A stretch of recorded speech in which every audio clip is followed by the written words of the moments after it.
ಮುಂದಿನ ಸುದ್ದಿಗೆ ಹೋಗೋಣ. SIR ನಡೀತಾ ಇದೆ. ನಟ ಪ್ರಕಾಶ್ ರಾಜ್ ಅವರು ಸೋಷಿಯಲ್ ಮೀಡಿಯಾದಲ್ಲಿ ಒಂದು ವಿಡಿಯೋ ಹಾಕಿದ್ರು. ಯಾವ ಏರಿಯಾದಲ್ಲಿ ನಾನು ಹುಟ್ಟಿದೆನೋ, ಬೆಳೆದನೋ, ಶಾಲೆಗೆ ಹೋದ್ನೋ, ಹೈಸ್ಕೂಲ್ಗೆ ಹೋದ್ನೋ, ಕಾಲೇಜ್ಗೆ ಹೋದ್ನೋ, ನನ್ನ ಆ್ಯಕ್ಟಿಂಗ್ ಕರಿಯರ್ನ ಸ್ಟಾರ್ಟ್ ಮಾಡಿದ್ನೋ, ಆ ಏರಿಯಾದ ವೋಟರ್ ಲಿಸ್ಟ್ನಿಂದ ನನ್ನ ಹೆಸರು ಡಿಲೀಟ್ ಆಗಿದೆ.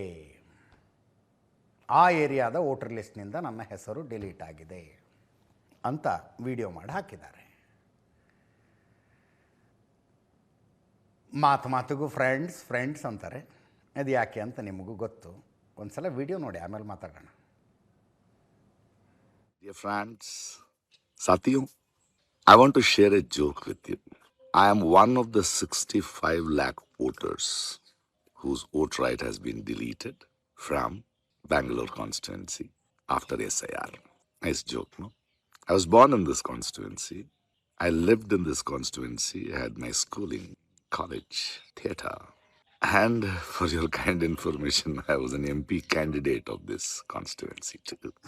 Well, the joke is nice. Game on. Let me see what is the process I have to go through. Kya kagaz dikhana padega to get back my voter ID. Well, game on. But one little word. My friend, you can use your powers to deny few of the citizens the right to vote who may not elect you. But can you stop us, my dear friend, from our power of bringing you down? Just asking.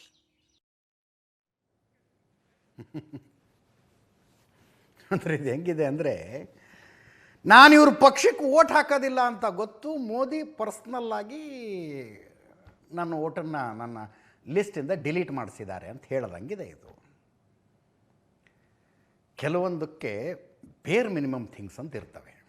ಉದಾಹರಣೆಗೆ, ನನ್ನ mobile ಇದೆಯಪ್ಪ, ಇಲ್ಲಿ ಚಾರ್ಜ್ಗೆ ಹಾಕ್ಕೊಂಡಿದ್ದೀನಿ ನಾನು. ಇದು charge ಆಗಬೇಕು ಅಂದರೆ ಬೇರ್ ಮಿನಿಮಮ್ ಥಿಂಗ್ ನಾನು ಏನು ಮಾಡಬೇಕು? ಒಂದು ಚಾರ್ಜರ್ ತಗೊಂಡು ಪಿನ್ ಇಲ್ಲಿ ಹಾಕಿ ಚಾರ್ಜರ್ನ ಎಲೆಕ್ಟ್ರಿಸಿಟಿಗೆ ಕನೆಕ್ಟ್ ಮಾಡಬೇಕು. ಅದನ್ನು ಮಾಡಿದ ನಂತರವೂ ಚಾರ್ಜ್ ಆಗ್ತಿಲ್ಲ ಅಂದರೆ ದೇರ್ ಇಸ್ ಪ್ರಾಬ್ಲಮ್ ಅಂತ. ನನ್ನ ಹತ್ರ ಚಾರ್ಜರು ಇಲ್ಲ, ನಾನು ಕನೆಕ್ಟು ಮಾಡಿಲ್ಲ, ಮೊಬೈಲ್ ಯಾಕೆ ಚಾರ್ಜ್ ಆಗ್ತಿಲ್ಲ ಅಂದರೆ ನನ್ನನ್ನು ಏನಂತಾರೆ? ನಿಮಗೆ ಗೊತ್ತೇನಂತಾರೆ ಅಂತ.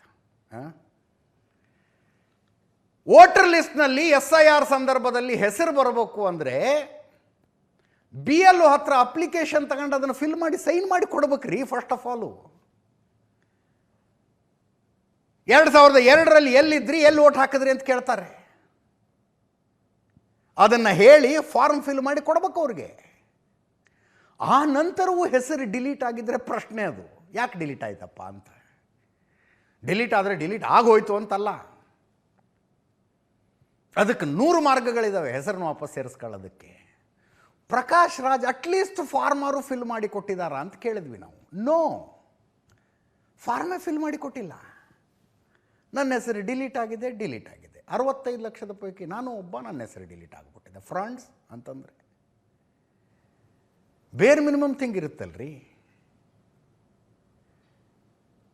ನೀವು ಚಿತ್ರ ನಟ ಆಗಿರದೇ ಹೋದರೆ, ರೆಲೆವೆಂಟ್ ಫಾರ್ಮ್ ಫಿಲ್ ಮಾಡಿಕೊಳ್ಳದೇ ಹೋದರೆ ಕಲಾವಿದರ ಸಂಘಕ್ಕೆ ಮೆಂಬರ್ಶಿಪ್ ಸಿಗೋದಿಲ್ಲ. ವೋಟರ್ ಲಿಸ್ಟಲ್ಲಿ ಹೆಸರು ಬಂದುಬಿಡುತ್ತಾ? ನನಗೆ ಈ ಆ್ಯಟಿಟ್ಯೂಡ್ ಅರ್ಥ ಆಗೋದಿಲ್ಲ. ಅರ್ಥ ಆಗುತ್ತೆ, ಆ್ಯಟಿಟ್ಯೂಡ್ ಅರ್ಥ ಆಗುತ್ತೆ. ಇದು ಯಾಕಿದು ಹಿಂಗೆ ಅಂತ ಅರ್ಥ ಆಗುತ್ತೆ ನಮಗೆ. ಮಾಡಬೇಕಾದ ಕೆಲಸ ಇನ್ನೇನೋ ಉದಾಹರಣೆ ನೆನಪಾಗತ್ತೆ ನನಗೆ, ಬೇಡ, ಫ್ಯಾಮಿಲಿ ಎಲ್ಲ ಕೂತ್ಕೊಂಡು ನೋಡ್ತಾ ಇರ್ತೀರಿ. ಫಾರ್ಮ್ ಫಿಲ್ ಮಾಡಿಕೊಡ್ರಿ ಫಸ್ಟು. ವಿಡಿಯೋ ಮಾಡಿದ್ರು, ಸೋಷಿಯಲ್ ಮೀಡಿಯಾಗೆ ಹಾಕಿದ್ರು, ಮೊಬೈಲ್ ಒಂದು ಇದ್ದು ಬಿಡುತ್ತೆ ಕೈಯಲ್ಲಿ. ನೋಡಿ, ಇದನ್ನು ಎಲೆಕ್ಷನ್ ಕಮಿಷನ್ನು, ಅಪರ ಜಿಲ್ಲಾ ಚುನಾವಣಾಧಿಕಾರಿಗಳು ಹಾಗೂ ಆಯುಕ್ತರು, ಬೆಂಗಳೂರು ಕೇಂದ್ರ ನಗರ ಪಾಲಿಕೆ ಎಷ್ಟು ಸೀರಿಯಸ್ ಆಗಿ ತಗೊಂಡ್ರಿ ಇದನ್ನು. ಇಷ್ಟು ಸೀರಿಯಸ್ ಆಗಿ ತಗೊಂಡಿದ್ರ ಬಗ್ಗೆನೂ ನನಗೆ ಅಬ್ಜೆಕ್ಷನ್ ಇದೆ. 65 ಲಕ್ಷ ಅಲ್ಲ, 48 ಲಕ್ಷ ಅಂತೆ ಬೆಂಗಳೂರಿನಲ್ಲಿ ಡಿಲೀಟ್ ಆಗಿರೋದು. ಎಲ್ರಿಗೂ ಫೋನ್ ಮಾಡಿ ವಿಚಾರಿಸ್ತೀರಾ ನೀವು ಹಿಂಗೆ? ಒಬ್ಬ ನಟ ಅನ್ನುವ ಕಾರಣಕ್ಕೆ ಸೋಷಿಯಲ್ ಮೀಡಿಯಾದಲ್ಲಿ ವಿಡಿಯೋ ಮಾಡಿಬಿಟ್ಟ ಕಾರಣಕ್ಕೆ ಎಷ್ಟೆಲ್ಲ ಅಟೆಂಡ್ ಮಾಡಿದ್ದಾರೆ ನೋಡಿ. ಇದನ್ನು ಇಡೀ ಪ್ರಾಸೆಸ್ ಹೇಳ್ತಾ ಇದ್ದಾರೆ. ಇದಕ್ಕಿಂತ ಮುಂಚೆ ಎಲ್ಲ ಪ್ರಾಸೆಸ್ ಆಗೋಗಿದೆ. ಇವರ ರಿಜಿಸ್ಟರ್ಡ್ ಅಡ್ರೆಸ್ಸಿಗೆ 3 ಸಲ BLO ಹೋಗಿದ್ದಾರೆ. ಮನೆಯಲ್ಲಿ ಇಲ್ಲ, ಪ್ರಕಾಶ್ ರಾಜ್ ಇಲ್ಲ. ಓನರಿಗೆ ಕೇಳಿದ್ರೆ ಇಲ್ಲ ಅವ್ರು 4 ವರ್ಷ ಆಗಿದೆ ಶಿಫ್ಟ್ ಮಾಡ್ಕೊಂಡು ಹೋಗಿ ಅಂತ ಹೇಳಿದ್ರಂತೆ. ಗೊತ್ತಾಗಬೇಕಾಗಿತ್ತು ಎಲೆಕ್ಷನ್ ಕಮಿಷನ್ಗೆ. ಪ್ರಕಾಶ್ ರಾಜ್ರಂಥ ಮೇಧಾವಿ ನಟ ಈ ಭವ್ಯ ಗ್ರಹದಲ್ಲಿ ಈಗ ವಾಸಿಸುತ್ತಿಲ್ಲ ಅನ್ನೋದು ಎಲೆಕ್ಷನ್ ಕಮಿಷನ್ಗೆ ಗೊತ್ತಾಗಬೇಕಾಗಿತ್ತು ರೀ. ಅದನ್ನು ತಿಳ್ಕೊಂಡು ಬೇರೆ ಎಲ್ಲಿ ವಾಸಿಸುತ್ತಿದ್ದಾರೆ ಇವರು, ಮತದಾರರ ಪಟ್ಟಿಯಲ್ಲಿ ಇವರು ಇಲ್ಲದೆ ಹೋದರೆ ಮತದಾರರ ಪಟ್ಟಿಗೊಂದು ಬೆಲೆಯುಂಟಾ ಅಂತ ಅವರು ತಿಳ್ಕೊಂಡು ಅಡ್ರೆಸ್ ಹುಡುಕಬೇಕಾಗಿತ್ತು. ಹುಡುಕಿಲ್ಲ ಅವರು. ಕಡಿಮೆ ಅಪರಾಧವೇ? ಮೋದಿ ಹೇಳಿ ಮಾಡಿಸಿದ್ದಾರೆ ಇದನ್ನು. ಕಡಿಮೆ ಅಪರಾಧವೇ?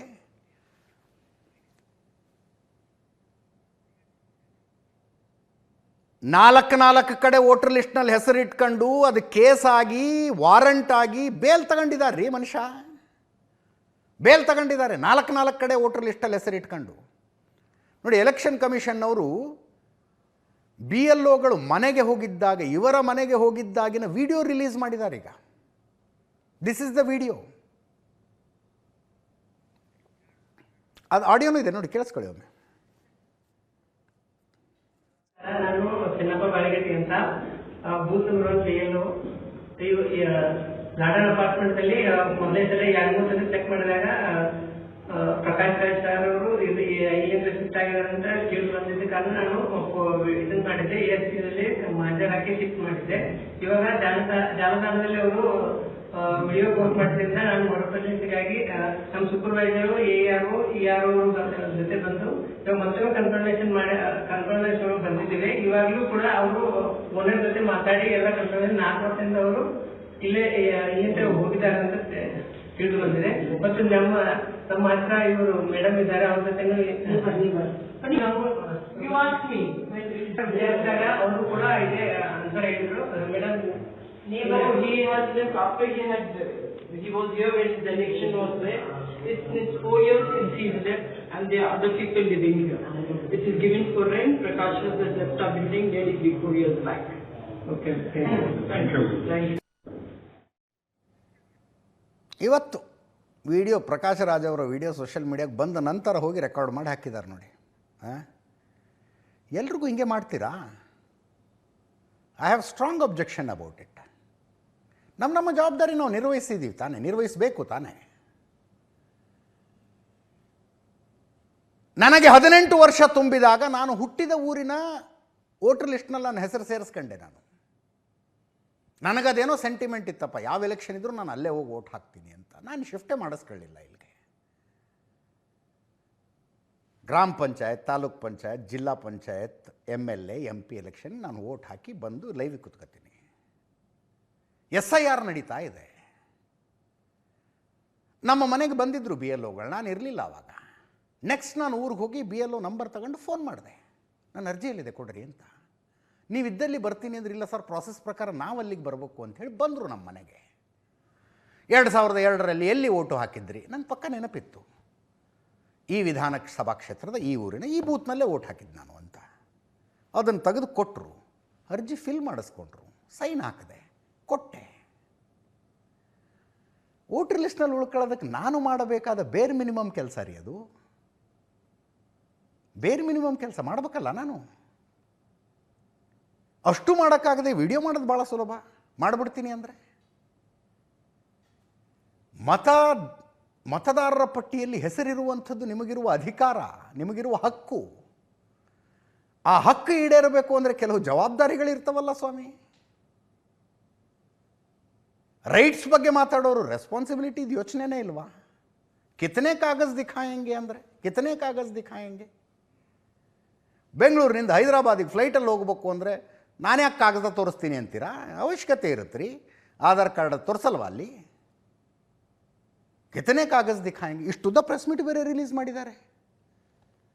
ಐ ಡಿಮಾಂಡ್, ಯಾರ್ಯಾರು ನಾನು ವೋಟರ್ ಲಿಸ್ಟ್ನಲ್ಲಿ ನನ್ನ ಹೆಸರು ಬಂದಿಲ್ಲ ಅಂತ ಹೇಳ್ತಾರೋ, ಅರ್ಜಿಯನ್ನು ತುಂಬದೆಯೂ ಹೇಳ್ತಾರೋ, ಎಲ್ರಿಗೂ ಹಿಂಗೆ ಕ್ಲಾರಿಫಿಕೇಶನ್ ಕೊಡ್ತಾ ಹೋಗಿ ಇನ್ಮೇಲೆ. ಪ್ರಜಾಪ್ರಭುತ್ವ ರೀ ಸ್ವಾಮಿ. ಪ್ರಕಾಶ್ ರಾಜ್ ಓಟಿಗೆ ಎಷ್ಟು ಬೆಲೆ ಇದೆಯೋ, ರಸ್ತೆಯಲ್ಲಿ ಚಿಂದಿ ಆಯೋನ ಓಟಿಗೂ ಅಷ್ಟೇ ಬೆಲೆ ಇರೋದು. Nothing more, nothing less. Clarification ಕೊಟ್ಟು ಅಲ್ಲಿ ಅವ್ರನ್ನ ಕಳಿಸಿ, ವಿಡಿಯೋ ಮಾಡಿಸಿ, ಪ್ರೆಸ್ ನೋಟು ಓದ್ಬಿಡ್ತೀನಿ ನೋಡಿ. ಬೆಂಗಳೂರು ಆಗಸ್ಟ್ 11, 2026 ದಿನಾಂಕ 11/8/2026 ನಟ ಶ್ರೀ ಪ್ರಕಾಶ್ ರಾಜ್ ಅವರ ವಿಡಿಯೋ ಒಂದು ಸಾಮಾಜಿಕ ಜಾಲತಾಣದಲ್ಲಿ ಹರಿದಾಡುತ್ತಿದ್ದು ಅದನ್ನು ಇವರು ಗಮನಿಸಿದ್ದಾರೆ. ಅದರಲ್ಲಿ ಅವರು ತಾನು ಬೆಂಗಳೂರಿನಲ್ಲೇ ಹುಟ್ಟಿ ಬೆಳೆದಿದ್ದರೂ ಮತದಾರರ ಪಟ್ಟಿಯ ವಿಶೇಷ ಸಮಗ್ರ ಪರಿಷ್ಕರಣೆ 2026 SIR ಪ್ರಕ್ರಿಯೆಯಲ್ಲಿ ತನ್ನ ಹೆಸರನ್ನು ಕೈಬಿಡಲಾಗಿದೆ ಎಂದು ತಿಳಿಸಿರುತ್ತಾರೆ. ಶ್ರೀ ಪ್ರಕಾಶ್ ರಾಜ್ ಅವರ ಹೆಸರು ಶಾಂತಿನಗರ ವಿಧಾನಸಭಾ ಕ್ಷೇತ್ರದ ಭಾಗ ಸಂಖ್ಯೆ 1 ಕ್ರಮ ಸಂಖ್ಯೆ 970ರಲ್ಲಿ 16/6/2026 SIR ಚಟುವಟಿಕೆಗಳಿಗಾಗಿ ಮತದಾರರ ಪಟ್ಟಿಯನ್ನು ಸ್ಥಗಿತಗೊಳಿಸಿದ ದಿನಾಂಕ ನೋಂದಾಯಿಸಲಾಗಿದೆ ಎಂದು ಈ ಮೂಲಕ ಸ್ಪಷ್ಟಪಡಿಸಲಾಗಿದೆ. ಲಿಸ್ಟ್ನಲ್ಲಿ ಹೆಸರು ಇದೆ ಅಂತ ಸ್ಪಷ್ಟಪಡಿಸಿದ್ರು. ಆವಾಗಿತ್ತು, SIR ನಡೆಯೋಕ್ಕಿಂತ ಮುಂಚೆ ಇತ್ತು ಅಂತ ಖಚಿತಪಡಿಸಿದ್ರು. ಸಂಬಂಧಪಟ್ಟ ಬೂತ್ ಮಟ್ಟದ ಅಧಿಕಾರಿ ಅವರು ಮನೆ ಮನೆಗೆ ಭೇಟಿ ನೀಡಿ ಪರಿಶೀಲನೆ ನಡೆಸಿದಾಗ ಶ್ರೀ ಪ್ರಕಾಶ್ ರಾಜ್ ಅವರು ತಮ್ಮ ನೋಂದಾಯಿತ ವಿಳಾಸವಾದ ಫ್ಲ್ಯಾಟ್ ಸಂಖ್ಯೆ 266 ಗಾರ್ಡನ್ ಅಪಾರ್ಟ್ಮೆಂಟ್ ವಿಠಲ್ ಮಲ್ಯ ರಸ್ತೆ ಬೆಂಗಳೂರು 560001 ಇಲ್ಲಿಂದ ಸ್ಥಳಾಂತರಗೊಂಡಿರುವುದು ಕಂಡುಬಂದಿದೆ. ಹಾಗೂ ಅಪಾರ್ಟ್ಮೆಂಟ್ ಮಾಲೀಕರಿಗೆ ದೂರವಾಣಿ ಮೂಲಕ ವಿಚಾರಿಸಲಾಗಿ look at an extra mile these people have gone. ಅಲ್ಲಿ ಅವರು ಶಿಫ್ಟ್ ಆಗಿದ್ದಾರೆ ಅಂತ ಅಲ್ಲಿ ಬಾಡಿಗೆಗಿದ್ದವ್ರು ಹೇಳಿದ್ರೆ ಓನರ್ ನಂಬರ್ ತಗೊಂಡು ಓನರ್ಗೂ ಫೋನ್ ಮಾಡಿದ್ರಂತೆ. ಅಪಾರ್ಟ್ಮೆಂಟ್ ಮಾಲೀಕರಿಗೆ ದೂರವಾಣಿ ಮೂಲಕ ವಿಚಾರಿಸಲಾಗಿ ನಟ ಶ್ರೀ ಪ್ರಕಾಶ್ ರಾಜ್ ಅವರು ಸುಮಾರು 4 ವರ್ಷಗಳ ಹಿಂದೆ ಸದರಿ ಸ್ಥಳದಲ್ಲಿ ವಾಸವಿಲ್ಲ ಮತ್ತು ಪ್ರಸ್ತುತ ಬೇರೆ ಬಾಡಿಗೆದಾರರು ವಾಸವಿರುವುದಾಗಿ ತಿಳಿಸಿರುತ್ತಾರೆ. ಮತ್ತು BLO ಅವರು ನೆರೆಹೊರೆಯವರು ಮತ್ತು ಸದರಿ ಅಪಾರ್ಟ್ಮೆಂಟ್ನ ವ್ಯವಸ್ಥಾಪಕರು ಪ್ರಾಪರ್ಟಿ ಮ್ಯಾನೇಜರು ಅವರನ್ನು ವಿಚಾರಿಸಿದ್ದು ಅವರ ಹೇಳಿಕೆಗಳ ಆಧಾರದ ಮೇಲೆ ಮಹಜರ್ ಸಿದ್ಧಪಡಿಸಿ ಭಾರತೀಯ ಚುನಾವಣಾ ಆಯೋಗದ ಕಾನೂನು ಮತ್ತು ಮಾರ್ಗಸೂಚಿಗಳ ಪ್ರಕಾರ ಕಾನೂನು ಪ್ರಕ್ರಿಯೆಯನ್ನು ಅನುಸರಿಸಿ ಅವರ ಹೆಸರನ್ನು ಸ್ಥಳಾಂತರಗೊಂಡಿದೆ, ಅರ್ಥಾತ್ ಶಿಫ್ಟೆಡ್ ಎಂದು ಗುರುತಿಸಲಾಗಿದೆ. ಏನು ಮಾಡಬೇಕಾಗಿತ್ತಿನ್ನು? ಇದಲ್ಲದೆ ದಿನಾಂಕ 11/8/2026 ಸಂಜೆ 5:30ಕ್ಕೆ ಆಸ್ತಿ ವ್ಯವಸ್ಥಾಪಕರು ಅರ್ಥಾತ್ ಪ್ರಾಪರ್ಟಿ ಮ್ಯಾನೇಜರ್ ದೂರವಾಣಿ ಕರೆ ಮೂಲಕವೂ ಈ ವಿಷಯವನ್ನು ಖಚಿತಪಡಿಸಿದ್ದಾರೆ. ಮೇಲಿನ ನೈಜ ಅಂಶಗಳ ಹಿನ್ನೆಲೆಯಲ್ಲಿ ನಟ ಶ್ರೀ ಪ್ರಕಾಶ್ ರಾಜ್ ಅವರೊಂದಿಗೆ ನಾನು ಇಂದು ದೂರವಾಣಿ ಮೂಲಕ ಮಾತನಾಡಿದ್ದು, ಯಾರು ಜಗದೀಶ್ ಅವರು ಮಾತಾಡ್ತಾರೆ, IAS ಅಧಿಕಾರಿ ಮಾತಾಡ್ತಾರೆ, ಎಲ್ರಿಗೂ ಮಾತಾಡ್ತೀರಾ ಹಿಂಗೆ? ನಾನು ದೂರವಾಣಿ ಮೂಲಕ ಮಾತಾಡಿದ್ದು ಸದರಿಯವರು ಈ ಮೇಲೆ ತಿಳಿಸಿರುವ ವಿಳಾಸದಲ್ಲಿ ವಾಸವಿಲ್ಲವೆಂದು ತಿಳಿಸಿರುತ್ತಾರೆ. ಆದರೆ ಶಾಂತಿನಗರ ವಿಧಾನಸಭಾ ಕ್ಷೇತ್ರದ ವ್ಯಾಪ್ತಿಯ ಬೇರೊಂದು ವಿಳಾಸದಲ್ಲಿ ವಾಸವಿರುವುದಾಗಿ ತಿಳಿಸಿರುತ್ತಾರೆ. ಬಹುಶಃ ಪ್ರಕಾಶ್ ರಾಜ್ ಅವರ ಕಂಟೆನ್ಷನ್ ಇದು. ನಾನು ಮನೆ ಶಿಫ್ಟ್ ಮಾಡಿದ್ದು ಎಲೆಕ್ಷನ್ ಕಮಿಷನ್ಗೆ ಹೆಂಗೆ ಗೊತ್ತಾಗಲಿಲ್ಲ?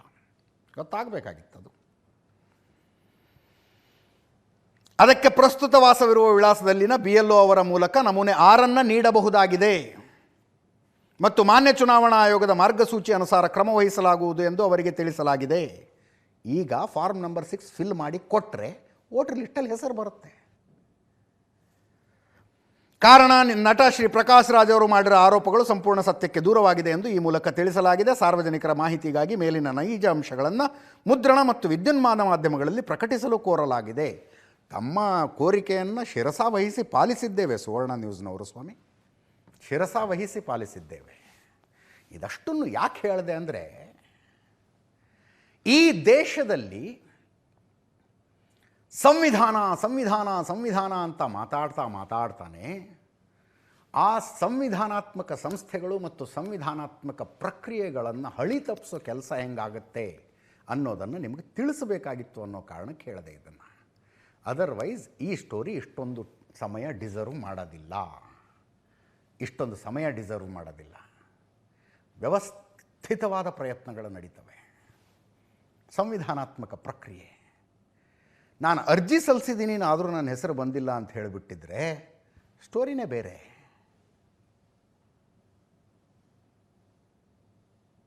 ಬೇರ್ ಮಿನಿಮಮ್ ಥಿಂಗ್ ಇರ್ತವ್ರಿ ಒಂದಷ್ಟು ಮಾಡೋದು. ನಮ್ಮಂಥವ್ರ ಹತ್ರ ಎಲ್ಲ ಹೇಳಿಸ್ಕೊಳ್ಳೋ ಸಣ್ಣವ್ರು ನಾವಿನ್ನು ವಯಸ್ಸಿನಲ್ಲಿ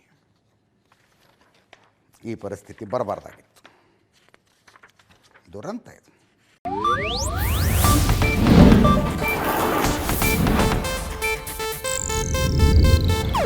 ಇದು ಏಷ್ಯಾನೆಟ್ ನ್ಯೂಸ್ ನೆಟ್ವರ್ಕ್ ಪ್ರಸ್ತುತಿ.